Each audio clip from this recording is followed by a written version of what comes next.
અને પછી જ્યારે બાળક ફર્સ્ટ સ્ટાન્ડર્ડમાં આવે તો એને ડાયરેક્ટ મોટા ચેપ્ટર્સ ચાલુ થઈ જાય, મોટા મોટા વર્ડ્સ આવે, અને એ પણ બધા સબ્જેક્ટમાં આવે.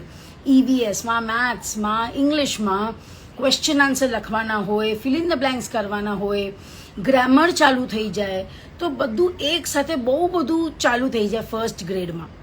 હવે બાળકે સ્કૂલમાં ખાલી 3 લેટર વર્ડ કર્યા છે, અને ત્યાં સુધી તો આપણને એમ લાગે કે આપણું બાળક તો કેચ કરી લે છે.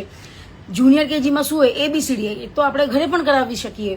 સિનિયર કેજીમાં શું આવે, BAT, BAT, CAT, CAT, એ તો આપણે ઘરે પણ કરાવી લઈએ. એના માટે ફોનિક્સ ક્લાસની જરૂર શું કામ છે? કાં તો તમને લાગતું બી હશે ને કે તમે ટાઈમ નથી આપતા, કે બાળક પોતે નથી બેસતો ભણવા માટે, તમારી પાસે નથી બેસતો, તો તમે ટ્યુશનમાં નાખશો. પણ તમારે મગજમાં હજી ફોનિક્સ ક્લાસમાં નાખવાની વાત આવી જ નથી. પછી જ્યારે બાળક ફર્સ્ટ સ્ટેન્ડર્ડમાં આવ્યો ત્યારે એને તમને ફીલ થયું કે એ હવે લેક કરે છે, એ નથી કરી શકતો, મોટા વર્ડ્સ વાંચી નથી શકતો, ઇન્ટરેસ્ટ નથી એને ભણવામાં, તો એ કરતો જ નથી.